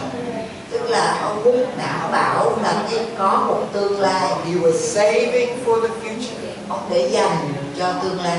And if you do not save for the future, you will have to go into debt. Và nếu bạn không chịu để dành cho tương lai thì bạn phải rơi vào nợ nần. So my Bible says in 2 Corinthians chapter 8. Nên kinh thánh của tôi ghi lại ở trong Cô-rinh-tô nhì đoạn 8. We are going to stop in a minute, but just let's finish with this. 2 Corinthians chapter 8. Cô-rinh-tô nhì đoạn 8. God gives bread to the eater Chúa Ngài ban bánh cho kẻ ăn and seed to the sower. và giống cho kẻ gieo. I'm going to say it again. God gives bread to the eater Đức Chúa Trời Ngài ban bánh cho kẻ ăn and seed to the sower. và giống cho kẻ gieo. Not all money is the same. Nên không phải tất cả mọi tiền bạc đều giống It nhau. all looks the same. Tiền nào cũng giống nhau. It may seem the same to us, Nó có thể trông giống nhau đối với chúng ta, but it is different to God. nhưng mà nó rất khác đối với Chúa. Think about this. Hãy suy nghĩ điều này. God created the Garden of Eden. Đức Chúa Trời đã tạo dựng nên vườn Eden. He puts Adam and Eve in the middle of the garden. Ngài đặt Adam và Eva ngay giữa vườn. He says you can eat the fruit of all the trees of the garden, Ngài nói rằng các ngươi có thể ăn được bông trái cây, có mọi loại ở trong vườn, except the one in the middle. ngoại trừ cây ở giữa vườn. Leave that one alone. Hãy để yên cái cây đó. The trees looked all the same to Adam and Eve. Tất cả các cây đều trông giống But với Adam và Eva, they look different to God. nhưng mà trông nó khác đối với Chúa. Money can look the same to us, Tiền bạc có thể trông giống nhau hết đối với chúng ta, but money is not the same. It has four purposes. nhưng mà tiền bạc không giống nhau hết đâu. Nó nhằm cho 4 mục đích. It may look the same to us, but it looks different to God. Nó có thể trông giống nhau đối với chúng ta, God nó gives, rất khác đối với Chúa. God gives seed to the sower, bread to the eater. Đức Chúa Trời ban bánh cho kẻ ăn, nhưng mà ban giống cho kẻ gieo. Here is my question. Đây là câu hỏi của tôi. Which one are we? Chúng ta là ai? When God looks at you and me, Khi Đức Chúa Trời nhìn vào ông bà, anh chị em và tôi, what does He see? thì Ngài nhìn thấy gì? A sower Thấy chúng ta là kẻ gieo giống, or an eater? hay chúng ta là kẻ ăn? Because if we are sowers, Vì nếu chúng ta là những kẻ gieo what giống, will God give us? thì Chúa sẽ ban chúng ta điều gì? Seed. Seed. Chúa sẽ ban chúng ta hạt giống. If we are only eaters, what will God give us? Nếu chúng ta chỉ là kẻ ăn thôi, thì Chúa sẽ ban cho chúng ta điều gì? Bread. Bread. He knows who is who. Và Chúa biết rất rõ ai là ai. When God looks at a church, Khi Chúa nhìn vào một hội thánh, He knows if that church is a sower or if it is an eater. Chúa biết rõ hội thánh đó là kẻ gieo hay hội thánh đó chỉ là kẻ ăn thôi. And if that church is just an eater, Và nếu hội thánh đó chỉ là kẻ ăn thôi, all He will give it is bread. thì tất cả những gì Ngài cho hội thánh đó chỉ là bánh thôi. Otherwise, they will eat the seed. Vì nếu không cho hạt giống mà cũng ăn luôn. Because they are eaters. Vì họ là những kẻ ăn mà. But if God knows that our church is a sower, Nhưng mà nếu Chúa biết rõ hội thánh chúng ta là kẻ gieo, He will give us seed. thì Ngài sẽ ban cho chúng ta hạt giống. When God looks at our family, Khi Chúa nhìn vào gia đình của chúng ta, He knows if our family is an eater or if it is a sower. Ngài cũng biết rất rõ gia đình chúng ta là kẻ ăn hay là kẻ gieo. If we are eaters, what will God give us? Nếu chúng ta là toàn kẻ ăn thì Chúa ban gì? Bread. Bánh thôi. But if we are sowers, what will God give us? Nhưng mà nếu chúng ta là kẻ gieo, Ngài sẽ ban gì cho chúng ta? Hạt giống. God is very wise. Đức Chúa Trời Ngài vô cùng thông minh. He does not waste seed. Ngài không có uổng lãng phí hạt giống đâu. So here is my prayer. Nên đây là lời cầu nguyện của tôi. Lord, when you look at me, Chúa ơi, khi Ngài nhìn vào con, I want you to see a sower, con muốn Ngài nhìn thấy con là một kẻ gieo, not just an eater. chứ không phải chỉ là một kẻ ăn. It's not just what can come to me. Không phải chỉ là những gì có thể đến với con mà That thôi is đâu. bread. Đó chỉ là bánh thôi. It's what can go from me. Nhưng là những gì có thể ra That is từ seed. con, đó là những hạt giống. Seed, bread. Và ở đây ba phần này đều là hạt giống, Amen. dân hiến để dành đầu tư, còn cái kẻ ăn bánh chỉ là tiêu xài. Can we see the difference? Chúng ta có thấy sự khác biệt không? When God looks at us, Khi Chúa nhìn vào chúng ta, He must see souls. Ngài cần phải nhìn thấy chúng ta là kẻ gieo. then He will give us seed. thì bấy giờ Ngài sẽ ban cho chúng ta hạt giống. This great movement, Cái phong trào lớn lao này, I.E.M. Liên đoàn Truyền giáo, is coming into an incredible season.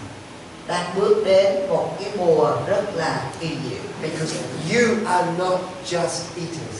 Vì các bạn không phải chỉ là những kẻ ăn, You are sowers. bạn là những kẻ đi ra gieo giống. And God will give you seed to sow. Và Chúa sẽ ban cho các bạn hạt giống để gieo. In your church, Trong hội thánh của anh chị em, you must always believe for increase. anh chị em phải luôn luôn tin cậy về sự gia tăng. In your family, always believe for increase. Trong gia đình của anh chị em phải luôn luôn tin cậy về sự gia tăng. Keep simple balance sheets. Hãy giữ những tờ giấy để làm quân bình ngân sách thu chi một cách đơn giản. Always increase. Luôn luôn gia tăng. Every year, I believe for my church to be worth more than the year before. Và mỗi một năm tôi luôn luôn tin rằng hội thánh tôi sẽ càng gia tăng hơn năm ngoái. Every year, I believe for my family to be worth more than the year before. Và mỗi một năm tôi tin cậy gia đình của tôi sẽ gia tăng hơn năm ngoái. Faith. Đức tin. Believe for your church to increase. Hãy tin cậy hội thánh bạn được gia tăng lên. Never say, my people are poor. Đừng bao giờ nói rằng dân sự tôi nghèo lắm. Never say, my church is poor.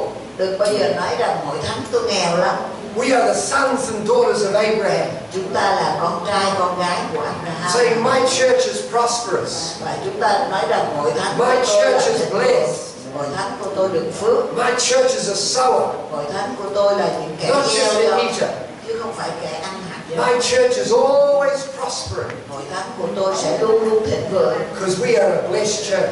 vì chúng tôi là một hội thánh Turn được to the ban person phước. next to you and say, my church is prosperous. Hãy nói với người bên cạnh rằng hội thánh của tôi thịnh vượng lắm. My church is blessed. Hội thánh của tôi được phước lắm. My church is a sower, Hội thánh của tôi là những kẻ gieo, not just an eater. chứ không phải chỉ là kẻ ăn. Say, my church is going to practice the four purposes for money. Và hãy nói hội thánh của tôi sẽ thực hành những mục tiêu dành cho tiền bạc. Thực hành 4 mục tiêu dành cho tiền bạc. Every year, Mỗi một năm, my church will spend. hội thánh của tôi sẽ tiêu xài. My church will give. Hội thánh của tôi sẽ dâng hiến. My church will save. Hội thánh của tôi sẽ để dành. And my church will invest. Hội thánh của tôi sẽ đầu tư. Because the blessing of God is on my church. Vì sự chúc phước của Chúa đang ở trên hội thánh của It tôi, has to prosper. nên nó phải thịnh vượng. The spirit of faith has come into our room. Và linh của đức tin đang đến vào trong căn phòng của chúng ta. We must stand to our feet. Chúng ta phải đứng lên. It is morning tea time. Bây giờ đã đến giờ nghỉ nào And we need a break. và chúng ta cần giờ nghỉ. But we must pray first. Chúng ta phải cầu nguyện trước. Hallelujah.